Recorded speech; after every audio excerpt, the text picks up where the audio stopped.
اور عمران خان صاحب چاہتے ہیں کہ اپوزیشن کو مزید دیوار کے ساتھ لگایا جائے، تو یہ اس طرح کے جھوٹے کیس بنا دیے جاتے ہیں۔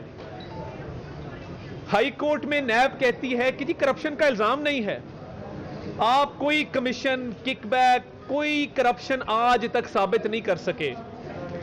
3 سال گزر جانے کے باوجود، اور ایف آئی اے کی حالت یہ ہے کہ آج جب جج صاحب نے ایف آئی اے کے تفتیشی افسر سے یہ پوچھا کہ اس کیس میں کیا پیش رفت ہوئی ہے، تو آپ کو یہ سن کے حیرانگی ہوگی کہ تفتیشی افسر نے جو اپنی تفتیشی رپورٹ آخری لکھی ہے وہ 2 جولائی کو لکھی ہے۔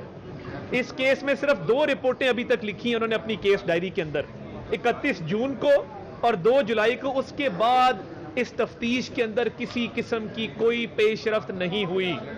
اس سے یہ بات ثابت ہوتی ہے کہ عمران نیازی صاحب سیاسی بنیادوں پر وفاقی حکومت کے اداروں کو استعمال کر کے اپنے سیاسی مخالفین کے خلاف کیسز تو بنا دیتے ہیں، مگر جب تفتیش کی باری آتی ہے تو بیچارے تفتیشی افسر پھنس جاتے ہیں، نہ کسی قسم کا ثبوت ہوتا ہے، نہ ان کے پاس کسی قسم کی کوئی ایویڈنس ہوتی ہے۔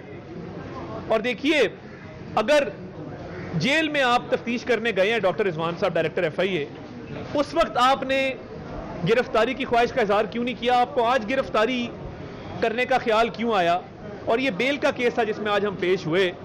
تو میں سمجھتا ہوں یہ ایف آئی اے کے ادارے کو جس طرح بدترین طریقے سے استعمال کیا جا رہا ہے سیاسی مخالفین کے خلاف، یہ قابل مذمت ہے۔ یا تو بتائیں ہمارا قصور کیا ہے؟ یعنی قوم کے اربوں روپے بچانا، وہ چاہے بجلی کے منصوبے ہوں، ہم 3 میٹرو بناتے ہیں 100 ارب میں اور قوم کی خدمت کرتے ہیں۔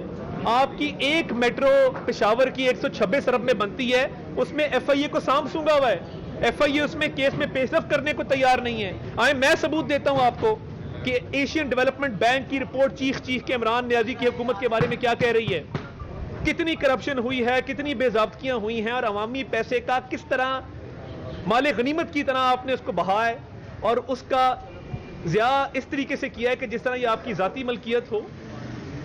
تو ان کیسز میں پہلے روز سے کچھ نہیں تھا، اور اگر ہوتا تو شہزاد اکبر صاحب غائب نہ ہوتے پچھلے 2-2.5 مہینوں سے۔ میرا تو خیال ہے شہزاد اکبر کا تلاشی گمشدہ کا ہمیں اشتہار دینا چاہیے، کیونکہ وہ شخص ہے جس نے عمران نیازی کے کہنے پر یہ کیسز بنائے۔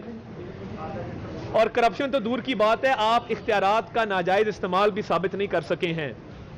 اور یہ کیس اتنا پتھیٹک کیس ہے کہ پچھلے 2 ماہ سے آپ نے کوئی کارروائی نہیں کی، اور نہ اس میں آپ کو کوئی ثبوت ملا ہے، اور عدالت میں آج ایف آئی اے کو سبکی کا سامنا کرنا پڑا، شرمندگی کا سامنا کرنا پڑا۔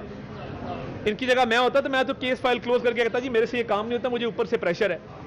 تو یہ عمران نیازی صاحب، آپ کے یہ اوچھے ہتھ کنڈے اب نہیں چلیں گے۔ آپ نے ہر حربہ استعمال کر کے دیکھ لیا ہے، کچھ نہیں نکلا، اور آپ کا اپنا دامن صاف نہیں ہے۔ 400 کنال کے محل میں رہنے والے جن کی اہلیہ کہتی ہیں کہ ان کا کوٹ پھٹا ہوتا ہے اندر سے اور ان کا گزارا نہیں ہوتا، کچن کا خرچہ نہیں چلتا، تو آپ 400 کنال کا محل مینٹین کیسے کرتے ہیں؟ کون خرچہ اس کا اٹھاتا ہے؟ مجھے سمجھ آ گئی کون اٹھاتا ہے۔ آج اللہ تعالیٰ کے فضل سے لاہور ہائی کورٹ میں والٹن ایئرپورٹ کی جو زمین اونے پونے نیلام کر رہے تھے، اور عمران نیازی 400 ارب کی وہ زمین اپنے دوستوں کو ہدیہ کرنے جا رہے تھے، اس پہ سٹے آرڈر گرانٹ ہو گیا۔ اور یہ میں پچھلی پریس کانفرنس میں اس پہ بات کی کہ یہ والٹن ایئرپورٹ 1940 میں جنگ عظیم دوم کے دوران استعمال کرنے کے لیے مقامی رہائشیوں سے لیا گیا تھا، اور 1960 میں حکومت پاکستان نے کچھ کو ایکوائر کیا اور کچھ لیز پہ لیا۔ آپ مقامی رہائشیوں سے لیز پر لی ہوئی زمین کو آگے اپنے دوستوں کو 99 سال کی لیز پہ دے دیتے ہیں۔ یہ 400 ارب کی زمین ہے، اور یہ پنجاب کی زمین ہے، یہ پاکستان کے عوام کی زمین ہے۔ ہم عمران نیازی صاحب آپ کو یہ ڈاکہ نہیں ڈالنے دیں گے۔ آپ نے آٹے پہ ڈاکہ ڈالا، آج آٹا مہنگا ہے، چینی پہ ڈاکہ ڈالا، آج چینی مہنگی ہے، کوئی گرفتاری نہیں ہوئی۔ رنگ روڈ راولپنڈی کا 23 ارب روپے کا سکینڈل ہے، کدھر ہے غلام سرور چودھری صاحب؟ غلام سرور خان صاحب مجھے نظر نہیں آئے کہیں پہ۔ کدھر ہے زلفی بخاری جس کو آپ نے نکالا تھا کابینہ سے؟ مجھے کہیں نظر نہیں آئے۔ اور اس کے علاوہ جو آپ کے سکینڈلز ہیں، آپ شروع ہو جائیں۔ ندیم بابر کہاں پہ ہے؟ بجلی کے اربوں روپے کا غبن کر کے بھاگ گیا۔ عامر کیانی نے دوائیوں میں اربوں روپے کا غبن کیا۔ تو یہ سارے وہ کیس ہیں جس میں گرفتاریاں نہیں ہوئی مگر بنتی تھیں۔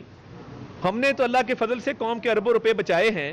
تو یہ جو آپ اربوں روپے کے سکینڈلز پہ ڈاکہ ڈال رہے ہیں، اور یہ